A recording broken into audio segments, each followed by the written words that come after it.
qu'est-ce que ça va rapporter à la performance? Comment Oui. utiliser ça sur la performance? Comment Mmh. manipuler notre respiration? OK. Alors tu vas dire, ouais, avant de la manipuler, il faut déjà arriver à la contrôler et à l'entraîner. Ça, c'est une chose. Mais on est plutôt dans la stratégie Mmh mh. de la ventilation. Mmh. Là. Comment on va l'appliquer? Comment on va respirer dans les récup, en fonction de la durée de la récup, en fonction de l'intensité précédente, en fonction de ce qu'on va faire avant. Tu as donné des pistes que je trouve hyper intéressantes.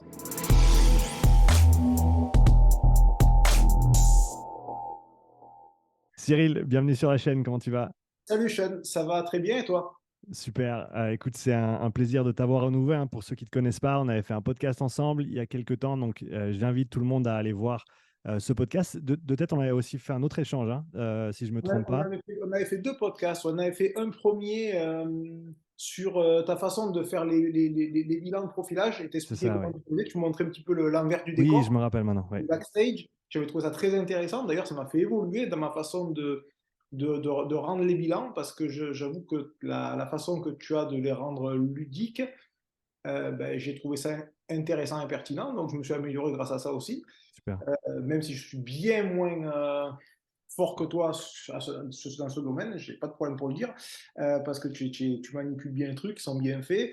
Mais voilà, donc et après on avait fait un second sur on va dire l'approche que j'avais de la performance Mmh. globale, etc. dans l'entraînement.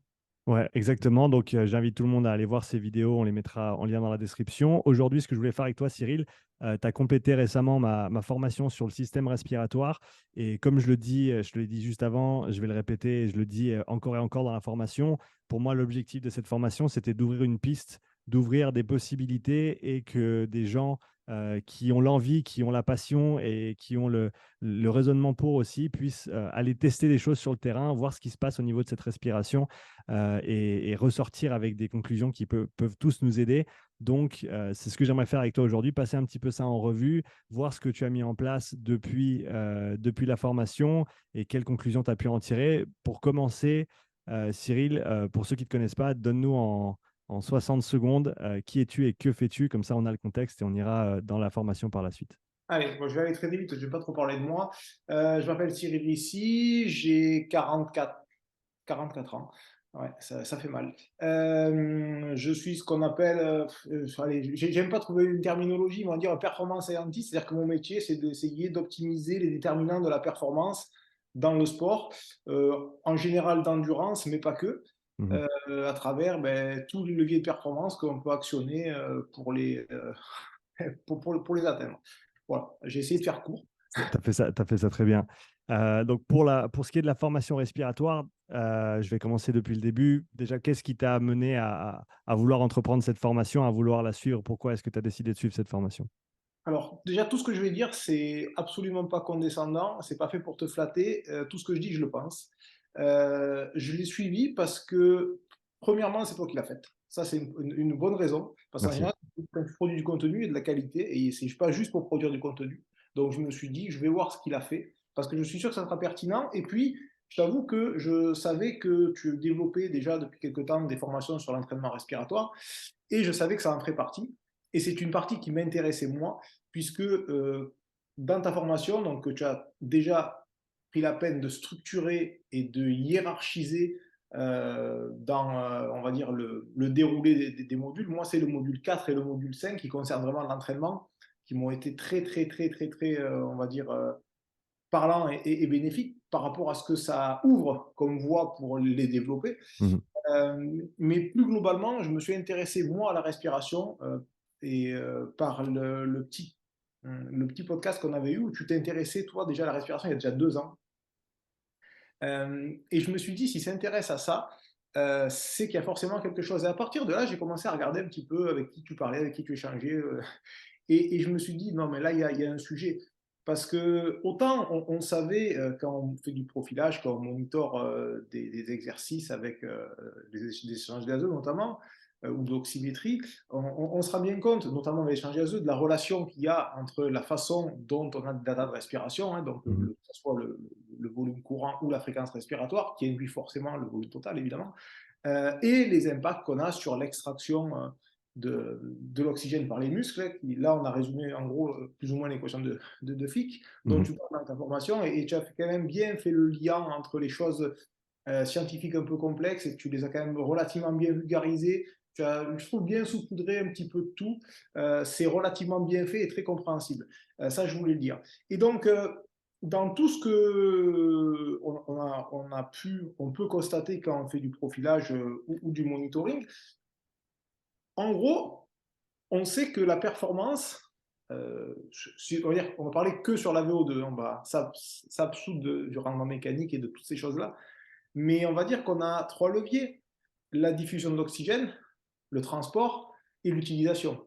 Mhm. Et on s'est beaucoup focalisé, quasiment uniquement, pendant tout le temps, sur le transport et l'utilisation. Et donc, on avait deux dimensions. Et en disant, mais attention, la troisième, c'est pas que des données en fait, qu'on observe, c'est aussi des choses que l'on peut améliorer, ton module 4 et ton module 5. Et là, tu ouvres une troisième dimension dans la performance et dans l'entraînement.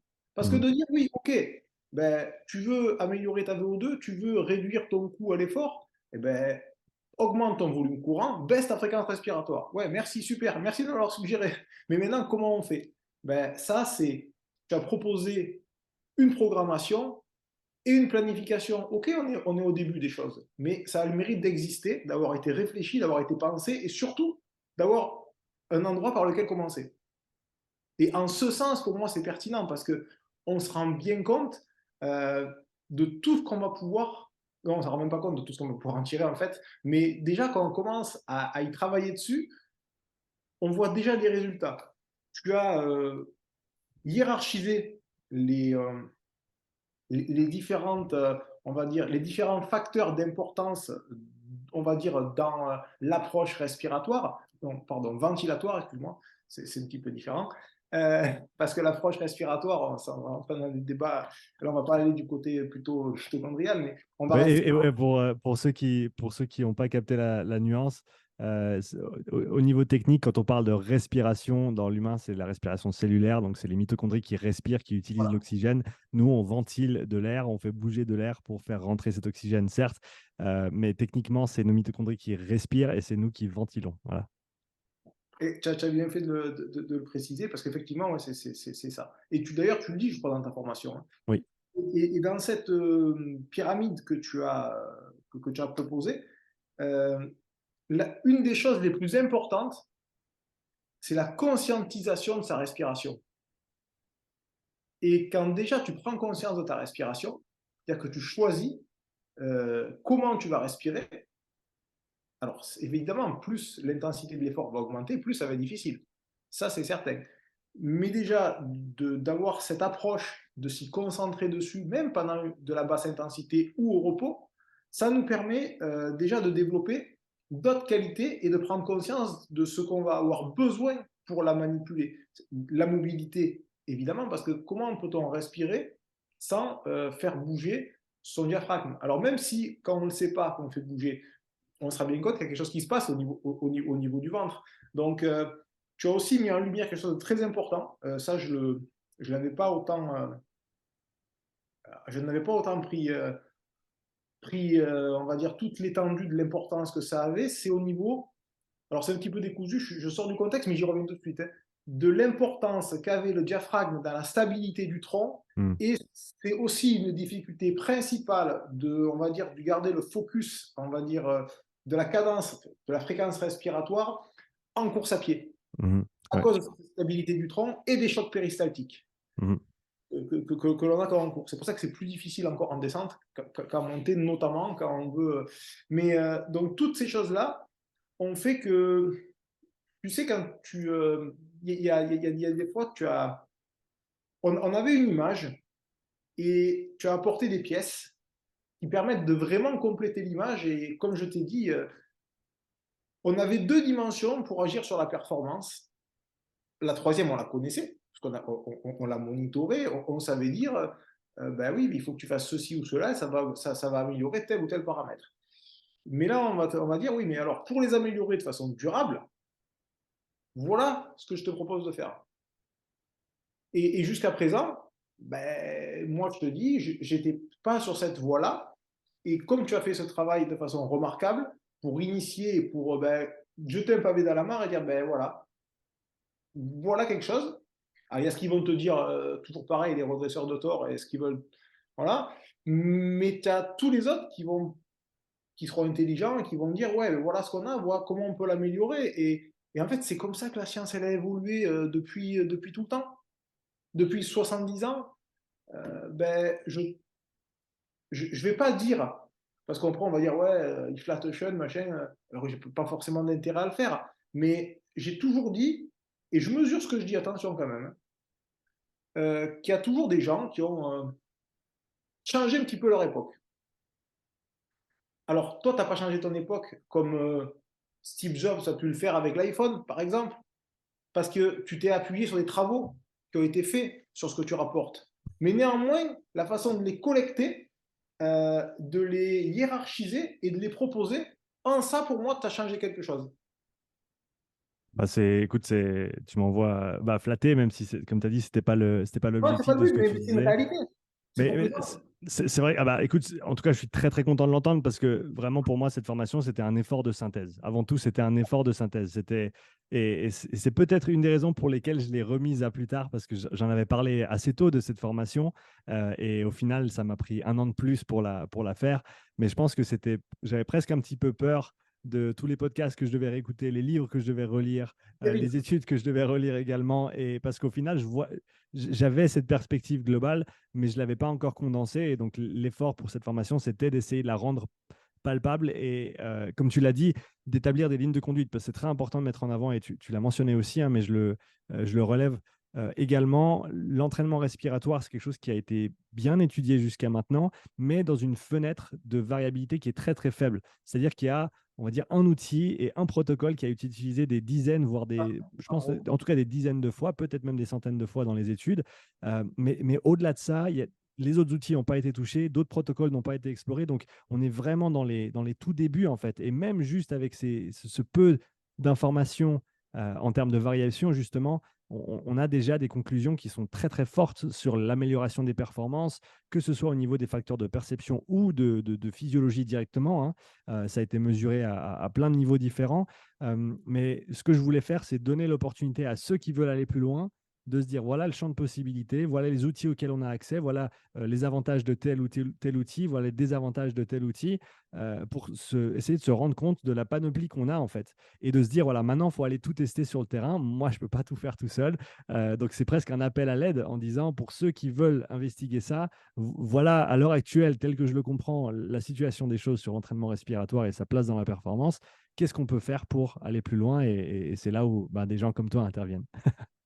Bah, écoute, en tout cas, c'est l'écho que ça a eu chez moi, clairement. Et tu sais ce que tu dis, ouais, on est juste avec le petit protocole que tu proposes, tu dis on est au début. Oui, on est au début, mais ça me fait penser exactement, je vais te faire une analogie qui va certainement faire sourire les gens, mais quelqu'un qui va commencer à courir, qui n'a jamais couru, qui va commencer à trottiner, au bout d'un mois, 2 mois, tu vas lui faire du 30-30.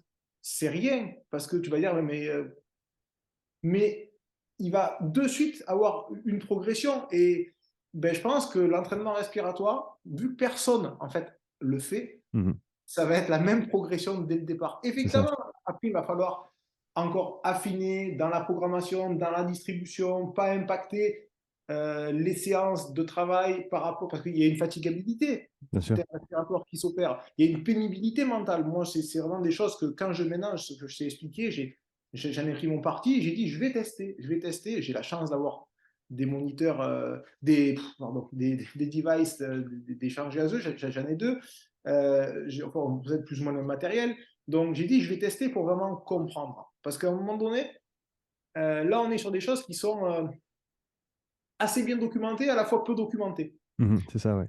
Et là, moi, j'ai voulu aller sur comment on manipule, à quelles intensités d'entraînement, notre respiration pour être le plus efficient possible. Et c'est là que la voie est formidable. On se rend compte, par exemple, que le focus sur donc, la conscientisation de notre respiration, ça demande un effort déjà très important.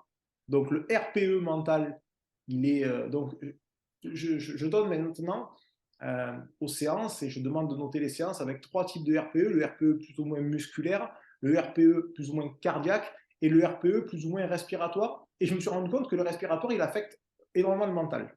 Mhm. Et il occulte quasiment totalement le RPE cardiaque. Mhm.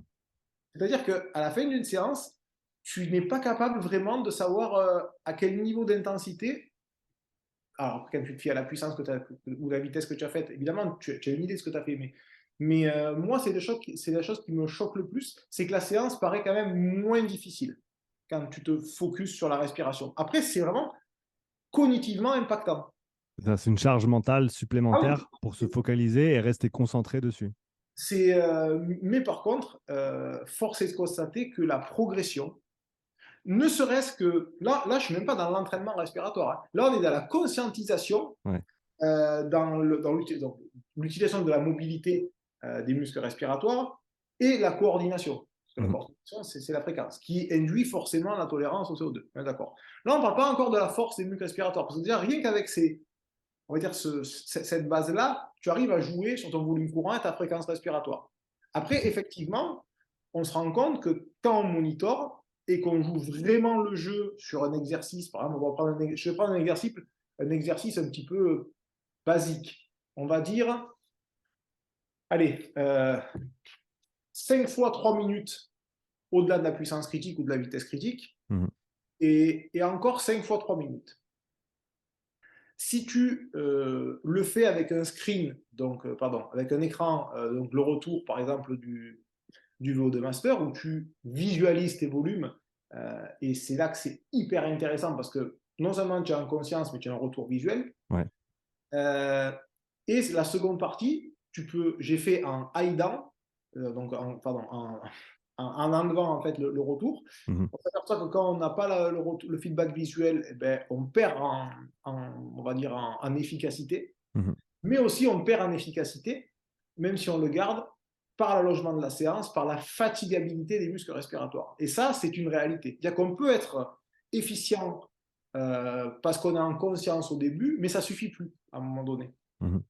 Donc ça aussi, j'ai pu le découvrir et c'est en ça que je sais maintenant que c'est pertinent de travailler l'endurance et la force des muscles respiratoires. Je le Ouais. comprends, je le Ouais, ressens.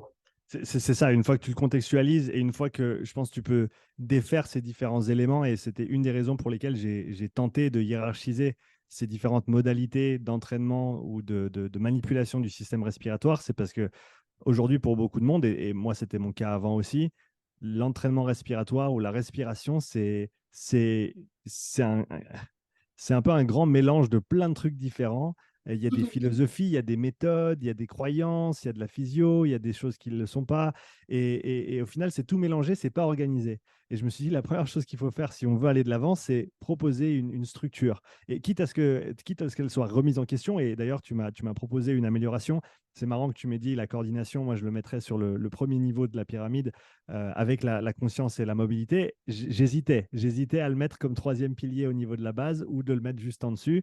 Donc avec ton retour, je prends ça en considération. Mais voilà, donner cette structure, dire voilà, on a ces différents leviers, comme tu l'as dit, hein, pour manipuler la respiration.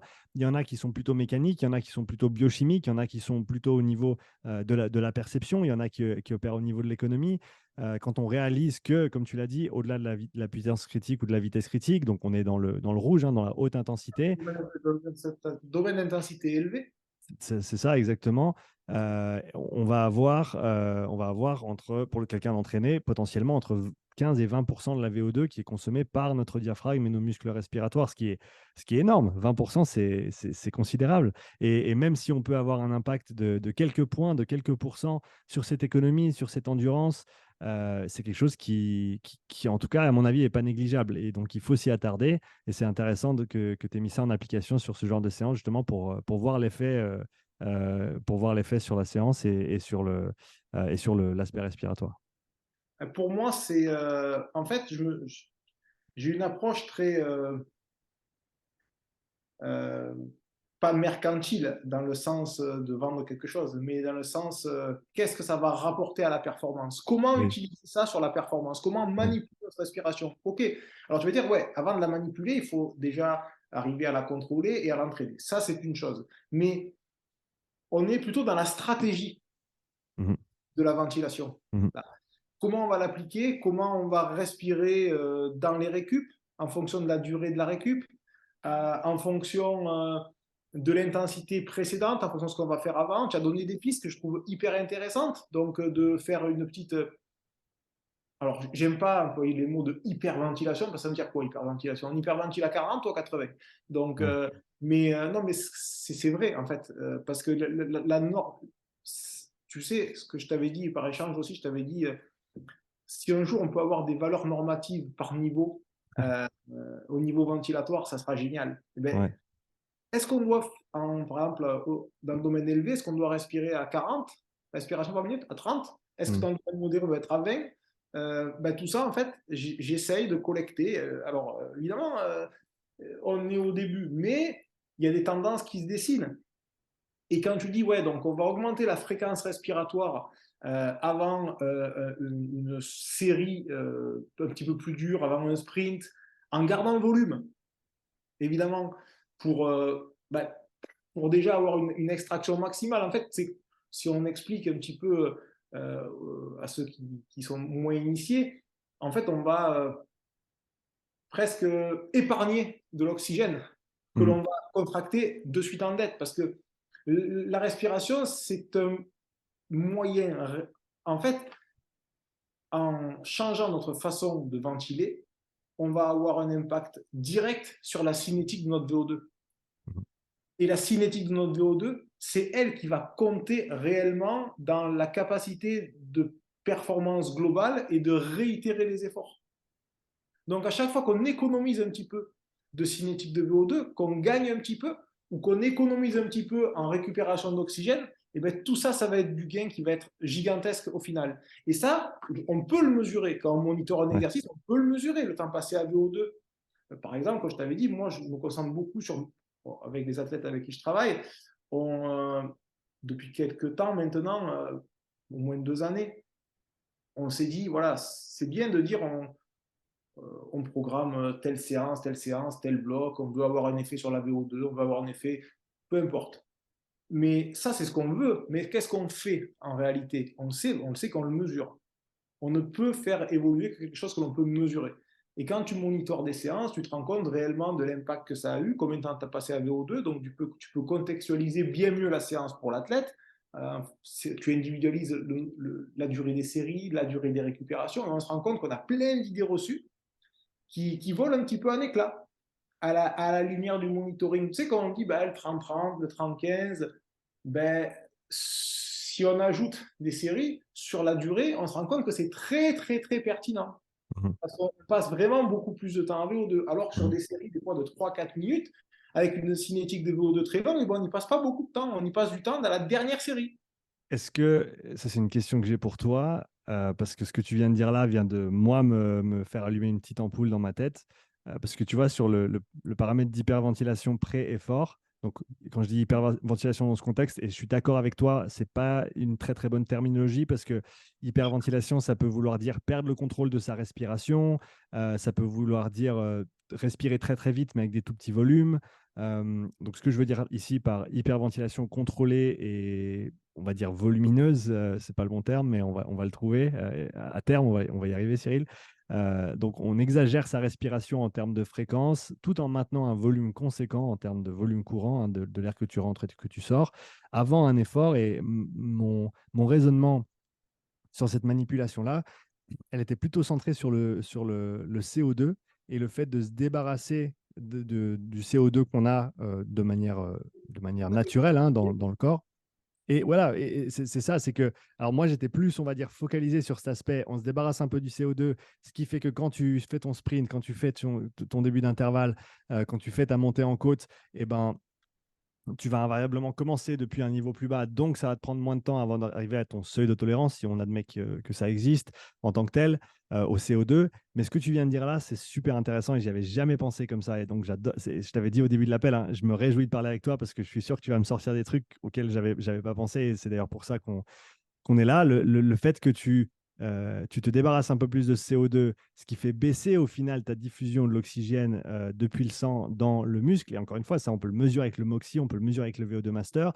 dès le moment où tu engages ton effort et donc tu as une sollicitation instantanée avec une grosse demande d'oxygène, tu peux techniquement, et c'est là où j'ai besoin que tu me répondes, tu peux techniquement booster en fait cette cinétique de VO2 en début d'effort du fait que tu t'es retenu un petit peu avant au niveau de cette extraction de l'oxygène. Et quand tu lances et quand tu ouvres les vannes et que tu fais l'inverse et que tu hypoventiles maintenant pour justement maximiser cette charge de CO2, maximiser cette dissociation de l'oxygène de l'hémoglobine, là, on peut avoir un paramètre de performance super intéressant sur l'effort en lui-même. Ben, c'est exactement ce que j'ai essayé de modéliser, de tester. Alors là, c'est très empirique au départ, hein, Bien évidemment, parce sûr. qu'on est dans l'empirisme, mais on se rend compte des choses et je suis obligé, moi, de passer par le fait de le ressentir sur moi parce qu'il y a on peut très bien collecter des datas et voir les tendances, mais pour mieux orienter la façon dont on va tester, différentes formes qui pourraient être intéressantes. En les ressentant, on gagne du temps quand même, tu vois. Bien sûr. On trouve sinon, mais on gagne du temps orienté dans le bon sens. Mais en fait, les stratégies de récupération des intervalles, j'ai essayé plusieurs types de stratégies respiratoires et il n'y en a pas qu'une qui marche, il y en a plusieurs, mais ça dépend de la durée totale de la séance, où tu en es dans la séance, de la durée de la récupération, de la durée de l'intervalle précédent et de celui qui va venir. Mhm. Et ça change tellement, ça change vraiment tellement. Et là où tu as dit de très très bonnes choses dans ta formation, et je suis à peu près certain que tous les gens qui vont l'utiliser, le tester, essayer de le conscientiser, ça va leur parler, ils vont avoir des flashs. La fréquence respiratoire est intimement corrélée à la perception de l'effort. Avec une fréquence respiratoire plus basse, on a l'impression que l'effort est plus bas. Tu l'as dit, et c'est vrai, parce qu'on a une moins grande perception de l'impact que ça peut avoir au niveau cardiaque. Mhm. Ce sur quoi on est presque que focalisé quand on est, on va dire, normal. Tu dis aussi une chose qui est très très juste, non pas que les autres soient fausses, au contraire, mais ça c'est encore plus juste parce que ça a tellement de sens. C'est la conscientisation, c'est une modification du pattern respiratoire. Un petit peu Mhm. comme on change son pattern de course à pied, il faut l'ancrer. Ça demande vraiment un travail au niveau déjà cérébral, cognitif, mais ça va avoir des implications et des connexions nerveuses à, long, à longue échéance. Mais par contre, c'est un travail qui est très, très, très, très, très, très pertinent. Et moi, la partie qui me reste, alors il me reste toute la partie, la stratégie ventilatoire à l'effort, laquelle est la meilleure, mais je n'ai pas encore vraiment attaqué toute la partie entraînement respiratoire. Oui, oui, c'est ça. Là, on est encore juste sur manipulation de la ventilation C'est pré ça, et post c'est ça. et Mais péri-effort. déjà on a des vrais gains. On a des Mhm. vrais gains. Déjà sur la qualité d'une séance. Une séance dans laquelle je me suis amusé, sans expliquer le pourquoi forcément du comment de façon assez abstraite aux athlètes, à leur dire essaye de faire ceci pendant cette série, essaye de faire cela. Et ensuite, on compare. Ah ben ouais, ah ben là, en fait, ouais, j'ai passé beaucoup plus de temps à VO2. Ah ouais, mais là, sur cette série-là, je ne suis pas à VO2 du tout. Alors que là, avec quasiment moins de watts, j'y suis. Oui, parce que là, oui, pourtant, je ventile autant d'air. Oui, tu ventiles autant d'air, mais là, tu ventiles 150 litres. Là, tu ventiles 150 litres. Sauf que là, tu as une fréquence respiratoire à 35. Et là, elle va être à 55. Et du coup, tu as une extraction qui est 1% plus basse. Et du coup, tu es 7, 8 points plus haut en VO2.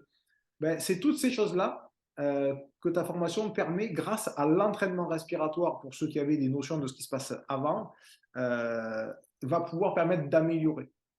C'est OK, on peut manipuler notre respiration, mais on peut la rendre plus efficiente, plus résistante. Euh, les petits exercices que tu proposes, notamment pour la tolérance CO2, je trouve ça génial.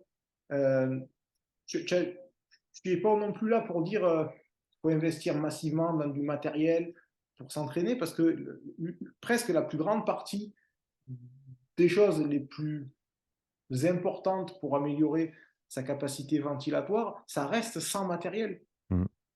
Et presque la plus grande, ça serait d'être en conscience. Ça, Si on en retenait une. c'est ça. Voilà. Et, tu dis, et tu dis une chose qui a. Je suis un peu redondant, mais encore une vérité absolue. La respiration est le seul, et à ta connaissance, tu l'as dit, et à la mienne aussi d'ailleurs, la seule fonction vitale du corps qui est à la fois automatique, gérée de façon autonome et sur laquelle on peut prendre le contrôle. Mhm. Et ça, c'est quand même génial de se rendre compte que c'est jusqu'à présent, on n'avait pas, enfin, moi, j'avais pas en tout cas, et je pense que, alors tu vois, je vais peut-être me mouiller, me dire, ouais, pour quelqu'un qui dit qu'il essaie de faire de la performance, il n'avait pas ça. Ben ouais, mais je pense pas être le seul. Il n'y avait aucune approche sur le travail ou de façon isolée sur le travail ventilatoire, Mhm. de façon structurée, déjà dans une approche de performance globale et de planification.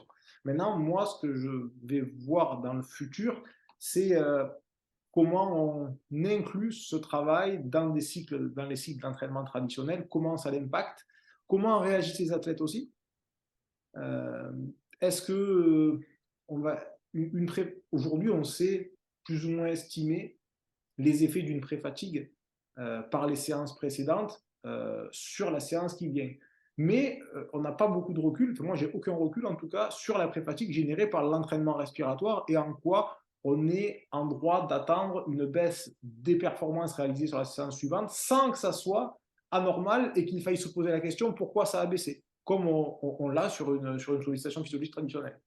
Mhm. Parce que Ouais, c'est ça, c'est un paramètre supplémentaire à considérer dans cette charge d'entraînement. D'ailleurs, un collègue, Tomek, vient de publier une étude qui compare justement la charge de fatigue dans des triathlètes bien entraînés du Power Breathe, donc un des outils dont je parle dans la formation, et du Breathe Way Better. D'ailleurs, à ma connaissance, c'est le premier papier qui référence le Breathe Way Better comme outil de travail. Et c'est tout frais, ça a 2, 3 semaines, je crois. Donc, je te l'enverrai juste après.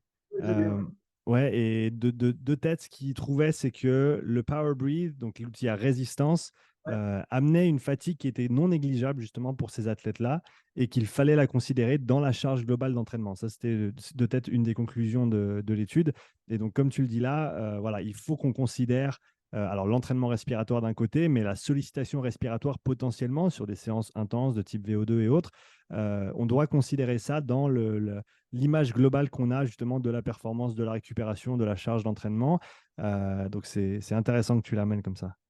Ben, en tout cas, ouais, c'est ce que j'ai pu constater aussi. Après, le Breathe Meter, c'est ben, c'est le seul outil d'entraînement isocapnique qui existe. Enfin, peut-être qu'il en existe d'autres depuis, mais enfin, bon, avant, il y avait le Lydiag et les Spiro Tiger. Mhm. Et c'est dommage que Lydiag, par exemple, qu'il soit plus entre guillemets sur le marché parce que c'était, je pense, un excellent outil qui combinait un petit peu les qualités d'un outil à la fois de tolérance, pas forcément de tolérance aux deux, mais de coordination respiratoire, on va dire, et Et de résistance aussi. Ouais, c'était le seul, et aussi qui permettait d'avoir de faire des tests de force inspiratoire et expiratoire. ouais, Aujourd'hui, il faut les cumuler. D'ailleurs, tu as c'est ça. ouvert une voie parce que je me suis empressé d'acquérir le K5 de chez PowerBreeze. Ouais. Voilà. Parce que j'estimais que c'était un outil qui permettait, moi ce qui est important, c'est de pouvoir mesurer Mhm. l'évolution des choses.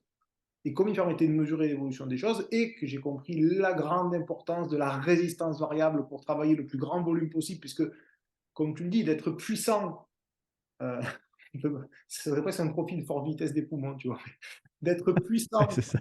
sur un volume petit, ça sert pas à grand chose. En fait, ce qu'on veut, c'est avoir, il faut pas oublier que le plus important, c'est un grand volume courant pour baisser la fréquence respiratoire. Je suis désolé si je rigole parce que profil force vitesse en respiration, ça n'existe pas encore, mais peut-être que maintenant ça existe grâce à toi. Non, mais c'est comme je le visualise.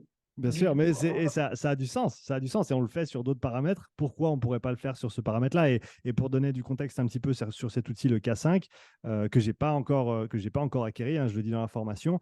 euh, un des points faibles des outils de résistance, que ce soit le Power Breathe, que ce soit le Aerofit, beaucoup de monde a vu le Aerofit, que ce soit sur des pubs, des athlètes qui l'utilisent, etc.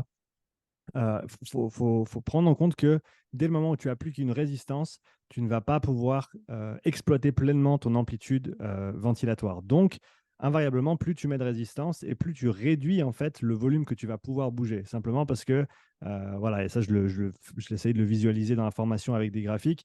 Une fois que, en gros, ta force est plus basse que la résistance qui est appliquée, eh ben, tu ne peux plus aller à cette encontre. Et il y a des outils maintenant comme le K5 sur le marché qui te permettent d'appliquer une résistance variable, c'est-à-dire qu'en gros, au fur et à mesure de ta respiration et notamment de ton inspiration, si on parle de l'entraînement des muscles inspiratoires et du muscle primaire d'inspiration qui est le diaphragme, et ben plus tu avances dans ta phase inspiratoire et au final, plus la résistance baisse pour te permettre de quand même accéder à ton volume total.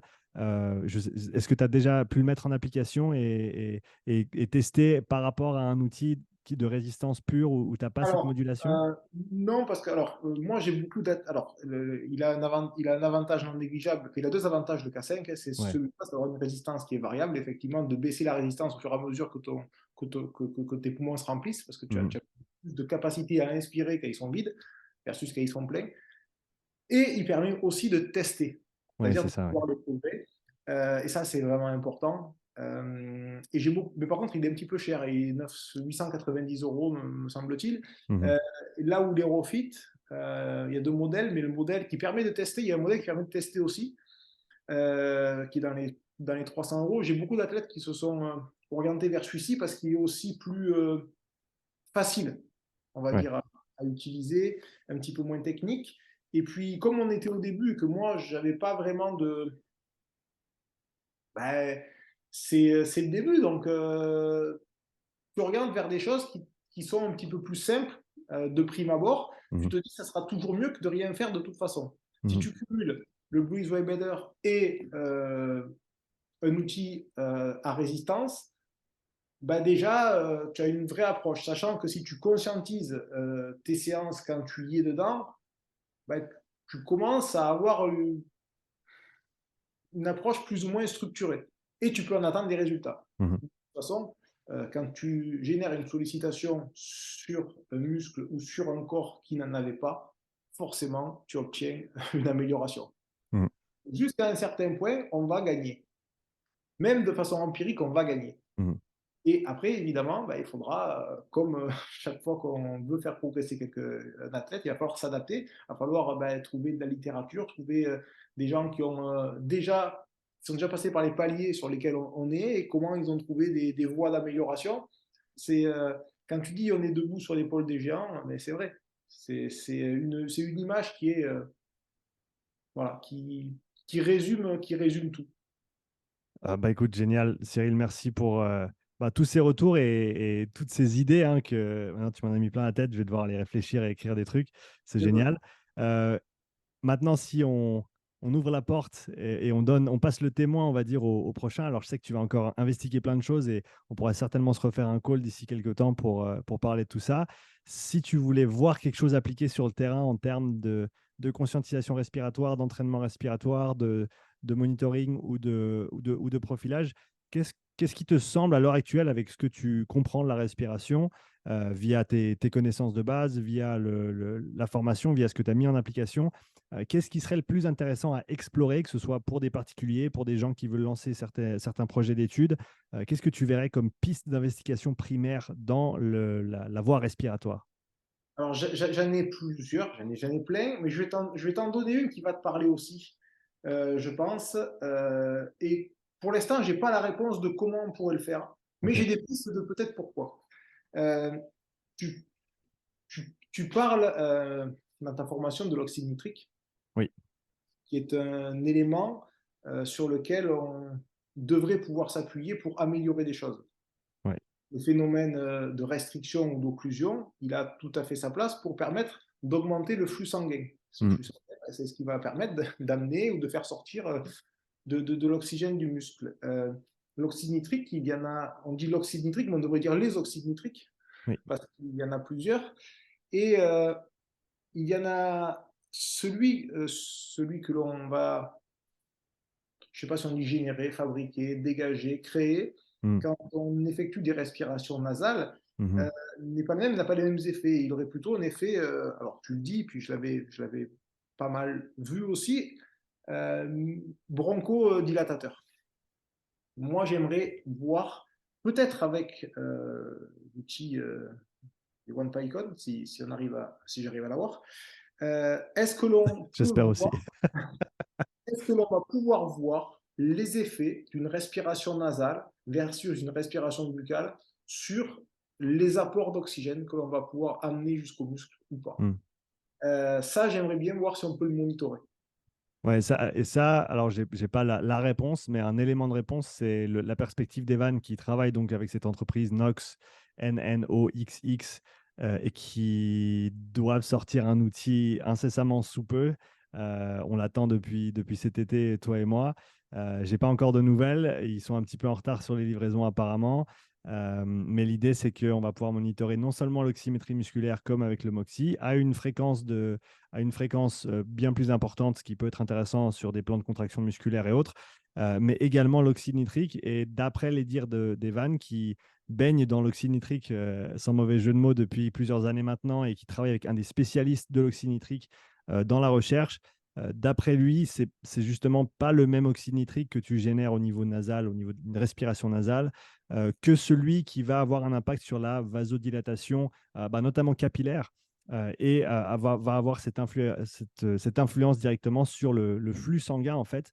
Ce qui est fascinant de se dire, c'est que l'hémoglobine qui transporte certes l'oxygène, elle transporte aussi l'oxyde nitrique. Au moment où l'oxygène se relâche, l'oxyde nitrique s'enlève également tombe, on va dire, simplement de l'hémoglobine et a un effet vasodilatateur au niveau des capillaires sanguins. Donc, en gros, quand tu utilises l'oxygène, ce NO signale qu'il faut plus de sang et plus d'oxygène à cet endroit-là, chose qu'on ne savait pas auparavant. On pensait que l'hémoglobine, c'était un transporteur passif de l'oxygène, alors que c'est vraiment une molécule très active au final. Donc oui, ce serait intéressant de voir ce lien est-ce qu'on peut dissocier les deux? Est-ce qu'il y a un transfert justement depuis les poumons vers le sang? Il ne semblerait pas, mais à voir. Oui, mais je sais qu'il ne semblerait pas parce que c'est documenté que l'oxyde nitrique nasal n'aurait pas un effet vasodilatateur sur les muscles en règle générale. Mhm. S'il a un effet bronchodilatateur, on Oui, va dire, au niveau des. Est-ce que ça ne veut pas dire qu'il se passe quelque chose au niveau de la capacité à l'hémoglobine de se charger en oxygène? Est-ce qu'elle ne peut pas se charger peut-être plus? C'est ce que je voudrais monitorer cet effet et si on mhm. peut le visualiser quelque part avant qu'il Ouais. arrive dans le muscle. Est-ce qu'on ne va pas avoir peut-être plus d'oxygène qui va être. Parce que ça reste un peu. Parce qu'on sait tous que la respiration nasale est une respiration à privilégier au repos et à basse intensité. Mhm. On se rend compte, alors tout à l'heure on parlait de stratégie de respiration et de récupération dans les intervalles, je me rends compte que la respiration nasale, dès que tu peux la replacer dans une récupération, alors il ne faut pas faut pas être focalisé que sur ça et que la respiration nasale, elle soit au détriment du volume que tu veux, dont tu as besoin, parce qu'en fait Mhm. on a une restriction en gros, on est limité par notre débit d'air, pas C'est par les ça. canalisations, par les voies hautes, on va dire. C'est plus C'est plus contextuel. joli. C'est plus Ouais. joli. Mais par contre, ce qui est certain, c'est que quand on arrive à recouvrer une forme d'homéostasie respiratoire, d'impliquer la respiration nasale dans une récupération avant une autre série, je ne saurais pas te dire encore ce que ça génère au niveau physiologique, parce que je ne vois pas de choses qui changent, mais la perception de l'effort que l'on a, elle est beaucoup plus basse encore. Mhm. Est-ce que c'est quelque chose qui va agir plus sur un tonus peut-être sympathique? Je ne sais pas, j'émets des hypothèses, mais je n'ai pas de réponse. Mais ce qui est certain, c'est qu'il y a une réalité, c'est que Ouais. quand tu arrives à l'inclure, tu ressens un bénéfice. Mhm. Ça te permet aussi un meilleur contrôle de ta fréquence respiratoire, mais effectivement, ça a un impact sur le volume courant, donc on ne peut pas l'appliquer tout le temps. Voilà. Donc c'est C'est peut-être qu'on aura des guidelines en disant voilà, tu veux ventiler 140 litres par minute, il te faut tant, tant de ouais. fréquence. Mais l'idée, c'est de tester sur le terrain. Tu demandais, donc je t'avais donné la première piste. Oui, oui. Et ensuite, sur le terrain, ça serait d'essayer d'avoir des valeurs normatives comme l'on peut avoir pour impacter un travail sur la VO2 théorique, de dire, voilà, ben, par exemple, à tant de pourcentage de ta puissance critique ou de ta vitesse critique, peu importe, ça dépend comment on définit les zones, ou dans quelle partie de quel domaine, et de dire, voilà, il serait plus intéressant de travailler avec telle fréquence respiratoire pour tel volume, et de récupérer sur des séries de telle durée de charge, plutôt d'orienter après des respirations, des fréquences respiratoires à tel niveau, tel niveau. Ça ferait, ouais, d'avoir ouais, en fait, de documenter, hein. Pour Mhm. l'instant, alors on documente sur un coin de table, mais j'espère qu'il y aura des études qui vont se faire parce que, à ma connaissance, j'ai cherché et je n'ai trouvé aucune littérature scientifique sur le domaine. Non, à mon avis, c'est pas documenté. Il y a le paramètre supplémentaire qui est que tout le monde n'a pas la même capacité respiratoire à la base. Donc, si on parle spirométrie, capacité vitale forcée, le VEMS aussi, le volume expiratoire maximal dans la première seconde, ces paramètres-là varient d'une personne à l'autre. Si on est restreint à ce niveau-là, bah, ça va invariablement impacter notre capacité à le mobiliser pendant un effort et donc impacter aussi potentiellement notre fréquence. Donc c'est vrai qu'on manque de normes à ce niveau-là et ce serait intéressant d'en avoir pour qu'on puisse au grand minimum bah, nous donner ou prescrire des fréquences selon l'intensité que l'on recherche. Je sais que c'est ce qui est utilisé notamment en course à pied, c'est de caler justement sa fréquence respiratoire sur la cadence de pas et de faire de courir en 4-4, courir en 3-3, courir en 2-2, courir en 1-1 selon les intensités. Mais ça reste pas aussi carré, si on veut bien, que d'avoir des fréquences respiratoires par minute, parce qu'on on sait que la cadence peut changer aussi. Tout à fait. Et c'est en course à pied, je pense que c'est la modalité la plus compliquée Mhm. à travailler. C'est plus simple, je pense, sur le vélo, dans un premier temps, parce que déjà on est porté, on n'a pas ce problème-là. On a d'autres problèmes pour ce qui font du contre-la-montre, parce que l'on a une sensation d'avoir un volume courant qui est plus bas, alors que pour avoir vraiment essayé de bien réfléchir à cette posture, alors pas posture, mais oui, à cette position, Ouais. notre volume courant, en fait, il change pas vraiment, puisque si, on va pas rentrer dans la technique, mais bien que toi tu l'aies fait, je disais que la conscientisation était plus facile à démarrer d'abord sur le vélo, parce que la course à pied, la modalité faisait que la stabilité du tronc, on en avait parlé en préambule, mais plus les péristaltiques étaient compliqués dès le départ, et Mhm. qu'en vélo c'était plus simple, sauf qu'en triathlon on se sentait un petit peu affecté par le volume courant. Je disais que c'était faux, parce que en réalité, c'est une perception qu'on a, mais on peut avoir le même volume courant. T'as pu le tester ça avec le VO2 Master, Ah ouais, notamment ouais, en ça, situ? j'arrive à ventiler. Alors évidemment, hein, ça ne se fait pas tout seul, mais j'arrive à ventiler 3 litres 8, 4 litres. Et c'est plus difficile. Par contre, étant donné que tu as quand même une forme de restriction de ta cage thoracique, Mhm. c'est pas que tu as une restriction, c'est que tu as une résistance. Donc tes muscles expiratoires et notamment inspiratoires du moins, vont plus travailler, donc ils vont plus se fatiguer aussi. C'est ça. Et c'est, je pense, une des raisons pour lesquelles ben, Luke Way, qui est le créateur du Breathe Way Better et qui est entraîneur en triathlon, ben, jure par cet outil avec ses compétiteurs notamment. Et eux le ressentent aussi parce que justement, pour maintenir cette position de TT sur le vélo pendant des heures et des heures, parce qu'il bosse pas mal avec les gars qui font du long, bah, il dit ça fait une différence phénoménale sur la durée. C'est pas nécessairement une minute, 2 minutes qui font la différence, mais quand tu dois pédaler pendant des heures dans cette position et justement, comme tu l'as dit là, hein, solliciter tes muscles respiratoires de manière plus importante, bah, on comprend que si tu peux ventiler de manière efficiente et économe pendant plus longtemps, c'est des gains marginaux, mais à ce niveau-là, c'est ça qui fait la différence. Et ce qui est intéressant, c'est que ça prend son sens quand on est notamment entre la frontière du domaine easy et modéré, aux alentours du SV1, donc sur des full distance. La respiration nasale, l'inspiration nasale, euh, j'ai l'impression qu'elle économise un petit peu les muscles inspiratoires versus la respiration buccale. Je ne saurais pas te Ok. dire pourquoi, je ne peux pas le mesurer, mais c'est des feedbacks que j'ai d'athlètes et que j'ai pu mesurer aussi. Bon, on reprend si tu veux. Cela, je spoil un peu en gros ce qui devrait être enregistré. Je suis désolé que ça ait coupé, franchement, je suis confus. Non, il y a pas de souci. Et d'ailleurs, on peut juste continuer comme ça. Et de toute façon, j'allais inclure ce que tu disais juste là, hein. Moi, ça me va très bien. Comme tu veux. Ouais, ouais, moi, ça me va très bien. Parfait. Super. Est-ce qu'il y avait d'autres points que tu aurais vus comme étant intéressants à étudier, à investiguer sur le terrain en connaissance de cause? Donc, on va reparler des points que je te citais. Bon, on parlait toujours de. Si une des choses qui est le plus importante pour que les gens prennent conscience de l'intérêt, on va dire, de la prise de conscience de la ventilation et de l'entraînement respiratoire, c'est la conscientiser. C'est-à-dire c'est Mm. d'essayer de l'appliquer quand ils font une activité. Au départ, c'est plutôt dans une relative basse intensité. Mm. Je conseille plutôt, alors pour ceux qui font que de la course à pied, bon, évidemment, ben, il y a en course à pied, mais c'est plus compliqué à cause de l'impact qu'a le diaphragme dans la stabilité du tronc et des chocs péristaltiques que l'on a en course à pied. Ça devient plus compliqué de le contrôler et vraiment de bien le sentir dans l'inspiration. C'est plus facile d'expirer en course à pied que d'inspirer profondément. C'est peut-être pour ça aussi qu'il y a une piste avec la respiration nasale qui est relativement intéressante, piste que l'on va retrouver, qui semblerait corréler quand on est en position donc time trial, en triathlon ou en contre-la-montre. On a l'impression de pouvoir ne pas utiliser le même volume courant que celui qu'on utilise versus les mains en haut du guidon.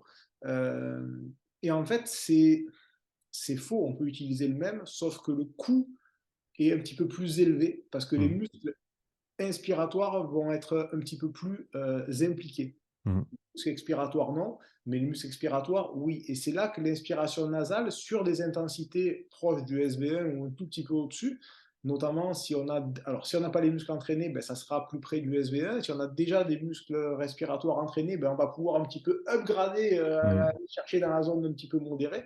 Mm. Mais semble-t-il, ça a un impact réel sur la fatigue des muscles inspiratoires dans la position TT. Mm. Est-ce que c'est peut-être aussi lié à une forme de gainage global et d'une respiration euh, plutôt, on va dire, par les voies hautes, va changer quelque chose dans la façon peut-être de mobiliser peut-être le diaphragme, ou que c'est que les basses-côtes, ce qu'on appelle la anse de saut, c'est les basses-côtes qui s'ouvrent en fait comme ça. En Mm. réalité, le volume respiratoire, on le dégage dans les basses-côtes, pour moi, et aussi par le diaphragme qui va se baisser. Est-ce que c'est ça? Pour l'instant, ben, je ne sais pas, mais c'est des choses qui me reviennent d'athlètes sur lesquels on essaie des choses et que moi, je ressens aussi, qu'on essaie de documenter, de collecter. Pour l'instant, il y a des tendances qui se dégagent, mais sans pouvoir déjà l'affirmer de façon scientifique. Est-ce qu'on a une réplicabilité normalisée, standardisée? Non, pas encore, mais tout ça, ça fait partie des pistes et une voie que tu as ouverte. Parce que du coup, il y a tellement de choses à tester. Et j'avoue que je suis encore beaucoup plus dans la mise en œuvre lors de la réalisation de l'activité que dans l'entraînement pur et dur du système respiratoire. Mais mon but est d'y aller puisque tu as déjà fait le travail. Et je te remercie parce que grâce à ça, on va quand même gagner du temps. Et on peut se focaliser sur autre chose.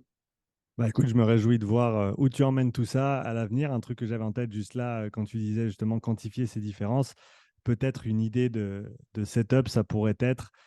Et pour ça, je dirais qu'il faudrait presque invariablement être dans le domaine sévère, là où on va vraiment solliciter les muscles respiratoires à un haut degré. On pourrait imaginer un moxie ou un ox, s'il arrive, quand il arrive, sur les intercostaux faire un intervalle en position basse, un intervalle en position haute et répéter ça encore plusieurs fois et commencer par l'un, commencer par l'autre et voir si on a une différence de sollicitation au niveau des muscles respiratoires à ce niveau-là. Et j'y ai pensé, mais je me suis dit qu'on n'aurait certainement pas assez peut-être de fluctuations pour pouvoir le voir et Mhm. qu'on aurait peut-être trop des sortes d'artefacts qui seraient Oui. d'ailleurs. Et à ce sujet, j'ai déjà pensé et je me suis dit que peut-être une sorte de. Alors, il y a une société qui propose des systèmes pas très invasifs pour monitorer en fait l'activité nerveuse musculaire. Mhm. Et peut-être que là, on le verrait de façon plus précise, parce qu'on pourrait plus cibler. Ouais. Et donc, ça peut être intéressant grâce à ça. Et j'y ai déjà pensé, je me suis déjà rapproché d'eux pour essayer de. Voilà. Mais de façon même plus globale, c'est hyper intéressant quand on veut travailler de façon isolée ou de désignaliser certains muscles, une certaine façon de pédaler ou de courir. Par exemple, quand on monitore avec un moxie, quand on court les quadrilles, on se rend compte que si on a une posture vraiment sur l'avant, qu'on essaie de se mettre sur l'avant le tronc, de l'incliner légèrement pour être à la fois plus efficient mécaniquement dans l'orientation des poussées, donc de la force verticale. Mhm. Euh, alors certes, on a une contrainte au niveau de la stabilité du tronc et sur le diaphragme, mais on se rend compte que quand on utilise simplement les gastronémiens au profit des fléchisseurs de hanches, donc on se rend compte qu'on a une vraie économie sur le quadriceps et qu'on se Mhm. rend compte qu'on a des valeurs de SMO2 du quadriceps qui vont remonter. Donc, tout est lié. Là, j'arrive à voir aussi quand on se met en position time trial la différence entre l'implication des ischios et des quadriceps. Dès qu'on se met en position TT, on voit que l'ischio il happe de, de l'oxygène, mais on se rend compte aussi que si on force sa ventilation en essayant d'avoir un très fort volume courant, aux alentours des 4 litres, moi je considère que c'est un bon volume courant déjà, Mhm. euh, en baissant sa fréquence respiratoire, on arrive à faire changer la valeur du MOXIE, à faire remonter Ouais. la SMO2. Donc on peut, tout est vraiment lié, et quand on a des outils de mesure, ben je pense que les gens comme toi et tous les gens qui ont ces outils-là peuvent faire évoluer les choses pour remarquer qu'est-ce qui se passe dans le corps. Ouais, c'est ça. Et ensuite, lier, bien entendu, ce qui se passe, l'aspect mécanistique, à l'aspect de performance et le transfert qu'il y a entre ces deux mondes, parce qu'on sait que c'est pas toujours parce qu'on peut expliquer quelque chose ou parce qu'un phénomène se passe qu'il va y avoir des implications de performance derrière. Mais voilà, faire la part des choses entre qu'est-ce qui se passe et quel est le transfert véritable sur des performances ou pas, selon les contextes, selon les modalités. Bah, c'est génial, en tout cas, que tu donné ces quelques pistes, que tu aies partagé les choses que tu as trouvées au niveau de l'application de ces éléments aussi dans tes entraînements, dans ta propre pratique. Et comme je t'ai dit, je me réjouis de pouvoir parler avec toi d'ici un an ou deux et voir tout le chemin que tu auras fait dans ce sens-là pour, bah, comme tu l'as dit, pousser cette discipline un petit peu plus loin, aller au fond des choses, poser des questions toujours un petit peu plus précises et un peu plus intéressantes. Bah, donc, en tout cas, Cyril, merci d'avoir pris le temps de, un, prendre la formation et deux, d'avoir partagé toutes tes petites trouvailles avec nous aujourd'hui. Et en tout cas, moi, je sais que j'en ai appris beaucoup et j'espère que ce sera pareil pour les gens qui nous écoutent. Bah, écoute, merci à toi de ton invitation et merci du travail que tu réalises, du travail de synthèse que tu as fait pour cette formation qui est énorme, et du travail de vulgarisation que tu réalises. Au niveau francophone, je pense que tu es le seul à le faire, vraiment de façon comme tu le fais. Et je pense que tu instilles aussi dans les esprits francophones que l'échange entre alors on appelle entraîneur, préparateur, on appelle comme on veut, que l'échange n'est pas un appauvrissement, euh, mais plutôt un enrichissement du partage. Je sais que tu sais de quoi je parle. Je sais exactement de quoi tu parles. Partager pour apprendre, c'est mon petit motto. Et je pense qu'on peut tous y gagner à partager ces perspectives parce que ça nous enrichit directement et indirectement. Donc, merci encore, Cyril. Attention de la phrase. Merci à toi. Merci.